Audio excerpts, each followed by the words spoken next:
120 grand in the pot.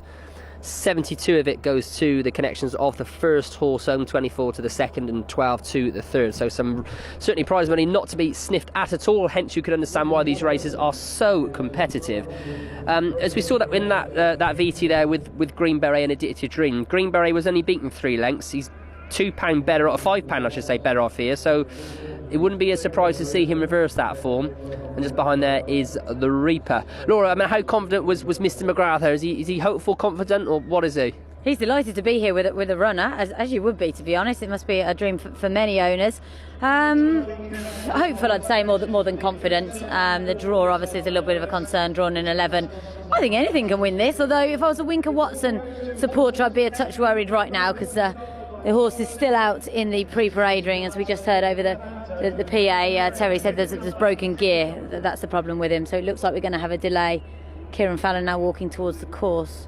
Well, I can tell that number 10, the Reaper, who's the horse there with the white silks with the blue spots. He's one of the best turned out, so well done to the groom responsible for him. He managed to pick up 500 dirhams, which is around £80. So really good result for winning the best turned out for. And as I said, Laura, the Irish, they've come mob-handed. We've got 15 Irish trainers represented, so that they're here and they mean business. Yeah, they do. There's several that deserve a win. Gare Lyons has had a winner here before. He's a shrewd trainer on his international missions. Likewise, Mick Crawford had a couple of horses run well for him last week. He deserves a winner. So this is such a difficult race to try and weigh up, really. I mean, I know you've already spoken about Rock Jock, but he's one I think could well run into a place here. Green Beret there, Royston French numbered him as one of his best chances of getting another winner on the card. There is Rock Jock. But he was when he won at Chester, he was really impressive. I think, if my memory serves me correct, he provided Tracy Collins with her first winner over in the UK. Beat Rose Blossom on that occasion, and Rose Blossom is no slouch. She's a really good filly of Richard Fahey's, and latest 2 runs haven't been that inspiring. But you never know. First run for a new yard, blinkers as well, fresh. They all could be good ticks in the right boxes. This is his first run in a handicap for some time. He's been running in group company, so he's taking a bit of a drop in class. Blinkers on for the first time. Very interesting, I think, him at a bit of a price as we take a refresher of the course. Pretty straightforward, really. It is, yeah. I should imagine certainly with that last race, we saw them come at the middle of the course, so that's what they're probably going to be doing again today. And Winker Watson, as you know, there was a bit of a delay. They had to adjust some sort of tack to him, but he is actually back on the track now. There he is, making his way down to post. Whilst he's there, I mean, let's talk a bit about him. He was a very smart horse, and he was handled by Peter Chappelheim in the UK. He won the Norfolk Stakes, also won the Group 2 July Stakes. He's since been to stud, where I believe he was in Fertile. He went to Norman Court Stud, which is actually owned by Mick Shannon. I'm not sure if did he get anything in foal at all. I don't think he actually did get anything in foal at all, did he? So he's gone back into training. His runs for Mick haven't been particularly great, but on his best form he's certainly been with a good chance here. But he's getting very, very wound up there, and as you saw there, the Pony Man did try to give him a lead, but he was a little bit reluctant to let that happen, and hence sort of pulled away from the outrider. So a bit of a concern that he's getting slightly wound up, but there's no better man to have on your side than Monsieur Fallon. No, exactly. I don't think his trainer Mick Shannon is here. I haven't seen him. Dandy Nichols looked like he was helping out with the tack issue. He's a tricky horse, isn't he? Certainly, he's got the headgear on for that. It's now getting a lead down to the start, going down a lot better. He looked a little bit distressed when he went back up to the pre-parade. Probably a bit confused, to be honest. Yeah. All his mates have gone out onto the course. What's going on? It's funny, actually, because when I was looking on Mick Shannon's website today, he was talking about Winker Watson, and he said he's an absolute gentleman at home. He says you wouldn't think he's actually been to stud and covered some mares, because often that just revs them up a little bit. And he says he's just you could put your baby on him. He's very quiet, but he's not quite that there. But as you said, he might be a little bit confused. Yeah, well, he's a sprinter, isn't he? You do want them to be keyed up to some extent. Actually, now he looks like he's cantering down beautifully. Getting a slight round of applause from people watching on the big screen. So he's one of several here in with a big shout. There he is, absolute professional now.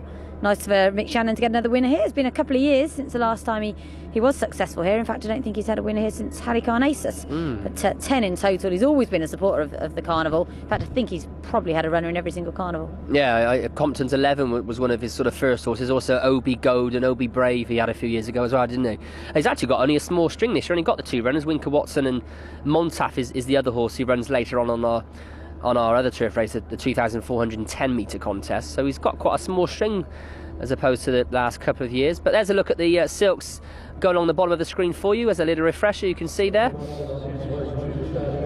4 Jack carrying the silks of Sheikh Ahmed bin Rashid Al Maktoum, this Etisalat eLife handicap. Rock Jockey, he's an interesting sort. I'd like to see Sir Reginald go well along with Terrific Challenge. Also nice to see Paul Hannigan back riding here. He rode a few years ago out here for Paddy Rudkin, if my memory serves me correctly.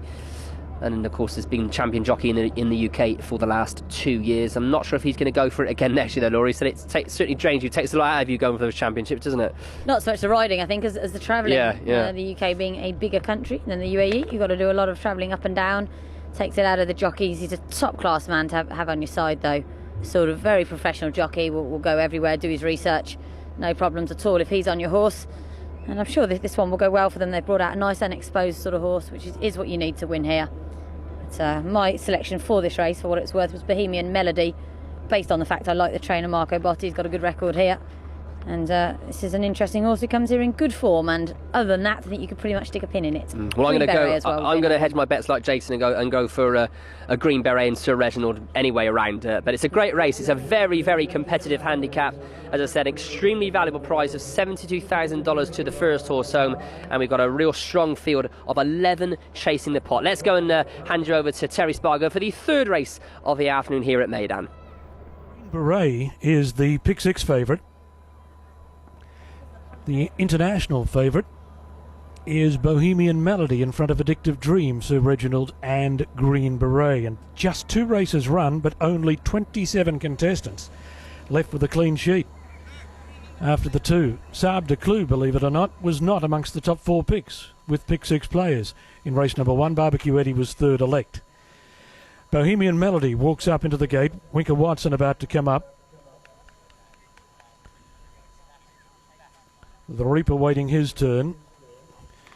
Winker Watson drawn in gate number 10. And the Reaper's drawn in gate number 7. But Winker Watson still giving them something to think about. 4 Jat is still out of the gate. The newcomer, now trained by Driver Selvaratnam. He's drawn gate number 9, 4 Jat. But Winker Watson continues to be the cynosure of all eyes at the moment. Trouble's in the parade ring. Trouble's getting him moving. And now, Trouble's down at the start.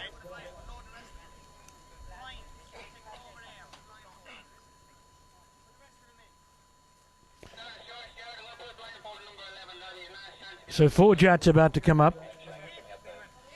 The news from down at the start is they'll load the rest, then try a blindfold with Winker Watson. And that blindfold will be D-Day for him. So 4 Jat comes up.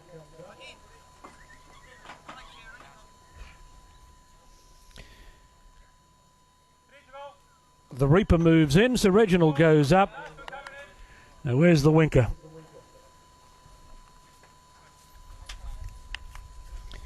There he is, Winker Watson. The blindfold is on.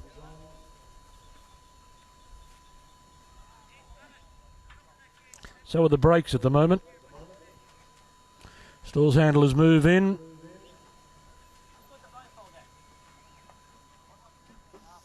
And that's done the trick by the looks of it. They're ready to run. Racing, Winker Watson in the end began fairly. Sir Reginald out wide, fast away with 4 Jat and Green Beret. Apache Crown and Terrific Challenge near the inside. Both stepped out quickly. They're heading towards the centre of the track as Addictive Dream takes over. Terrific Challenge second, Apache Crown. And Sir Reginald coming to the centre just behind the pace. Followed then by International Debut, Green Beret, 4 Jat. Then Winker Watson, Bohemian Melody and the Reaper had dropped out to the tail of the field as they continue their journey down the home straight with just over 500 metres left to go. Addictive Dream in front of Terrific Challenge. Sir Reginald towards the outside moves up to third. 4 Jat and Green Beret about to lay down their challenge from International Debut. Addictive Dream but got away coming to the 300 metres mark. He burst clear again. again of International Debut. Terrific Challenge battling on, then 4 Jat, Bohemian Melody late, but Strike While the Iron is hot. Addictive Dream in front with 100 metres left to go. There's not a lot of gas left in the tank, but the others are running on empty too. He's very weary. Here's the post. Addictive Dream being International Debut. The Reaper got up for third. Apache Crown fourth, then 4 Jat, and further back, Terrific Challenge, Bohemian Melody, Green Beret, Sir Reginald and Winker Watson last of all. Addictive Dream, horse in form, and he's repeated his effort of the 1,000 metres race last week to win the 1,200 metres race tonight. Ridden by Adrian Nichols. Father Dandy had a long wait, in excess of 60 runners, before scoring his first UAE win. He's quickly made it 2. As Addictive Dream does it again for the stable. We wait for the numbers to go up. They're on the board in just a moment. Addictive Dream leading most of the way. So Reginald raced up handy, got tired. International Debut battled on well. Green Beret couldn't find anything at the end. Bohemian Melody, the blue colours on the left of picture, probably doing his best work over the concluding stages. The Reaper ran on the right of picture, the blue and white striped cap. But they were all chasing a shadow, a very tired shadow in the last part of the race, but they were tired too. He'd run them off their legs, and he's won well. Numbers are up. Number 1, Addictive Dream, written by Adrian Nichols, is first. International Debut, number 6. Freddie Taliki has run second, and the Reaper, number 10, written by Ryan Moore, is third. So 1, 6 and 10. Apache Crown was fourth. Fifth went to Bohemian Melody, and 4 Jat ran sixth. 1, 6, 10, 3, 4 and 5. The time is 1:10.62. 1:10.62 is outside of the record set by Joy and Fun, winning an Algoz sprint at the first World Cup on this track back in 2010. His record 1:09.8. And Addictive Dream has run a very creditable 1:10.6 tonight.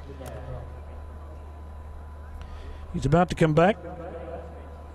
Mikeliev from Nottambula, 5 years old, a chestnut gelding. Raced by the Pinnacle Dream partnership, and he has been a dream for them over the past week. Trained by Dandy Nichols, ridden by Adrian Nichols. International Debut by High Chaparral, trained by Paul Midgley, written by Freddie Taliki, and the Reaper by Footsteps in the Sand, trained by Gerd Lyons and ridden by Ryan Moore. Apache Crown from Singapore was fourth, a length and a half, a length and a quarter, and a length and a quarter with the distances 1 1/2, 1 1/4, 1 1/4, and 1:10.62. So there he is, heading back towards the winner's circle. He had form on his side, winning form. Those that finished behind him last week finished behind him again. He jumped out of gate number 3, the yellow colours. Jumped a little sideways. As you saw, he went to the right. There's Rock. Now, Rock Jock. I must admit I didn't see that on the first coverage. Watching the start, but Rock Jock's failed to take his part by the looks of it. Came out of the gate and went nowhere. But Addictive Dream did. He went straight to the front and has led all of the way. 1, 6 and 10 after the running of race number 3. Wow, great performance from Addictive Dream, and gives Dandy Nichols his second win here in the UAE in as many weeks. And this horse looks an improving it running, doesn't he? So I think he's 5 years old, and for sprinters, that that is an age, I suppose, when they begin to reach their peak. They can go for a lot longer than the horses that run over further distances. And he was put at £5 for that win last time, but clearly not enough to stop him here. I must admit, I fancied Green Beret to reverse it, and he's ran worse, I think, this time than what he did last week. But a great performance from this horse, and horse certainly on the upgrade. and gives Adrian Nichols another winner here in the United Arab Emirates. That's a 10th win for Adrian Nichols, and as has been very well publicised, a second success for Dandy Nichols. This is the race from the other side of the course, and you can see Winker Watson there on the left of the picture, Bohemian Melody with a black cap, but the winner was always in a good position. As Terry made a good point in during commentary, he was getting quite tired. They were starting to get him in behind, but they were pretty tired as well. But you know, he was just stopping. He'd probably been in front for a long time, and ends up getting chased by the minor honours, but does the job really well there in the end. Addictive Dream.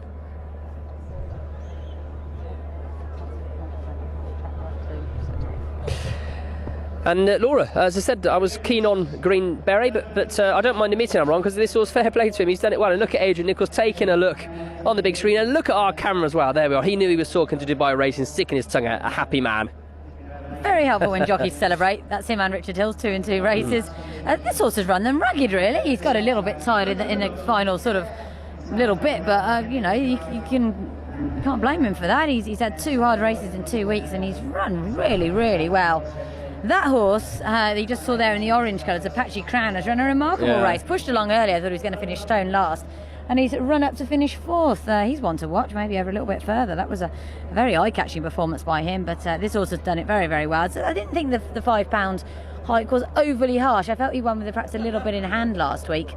On the far side, on the right, there's Old Terrific Challenge just going out of the shot. There's the Reaper. He's run a nice race. It's something to work with there, I think. Finishing 3rd in the end under Ryan Moore for Gay Lyons. International debut, I think, tipped up by a few of our team. He's run 2nd, but Addictive Dream done this very nicely indeed. Means a lot to have a winner here, doesn't it? It certainly does, and Trotter tweeted on Twitter today that he was going to try and give some to Dubai, and fair play to him. He's managed to get it spot on there for Addictive Dream. Disappointment, you can see the horse who didn't race from Stornham before. That was Rock Jock, first time blinkers. I'm not sure if that's something he's done before. I don't think I've ever seen him refuse, but maybe he's got temperamental issues, whatever, but clearly not on a going day at all. Doesn't even sort of canter, right? Just literally just walks out and says, nah, not today, thank you.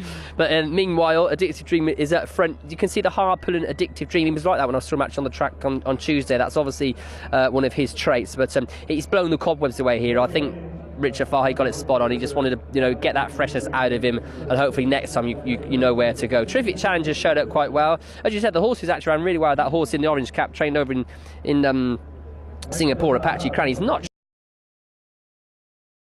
to finish it.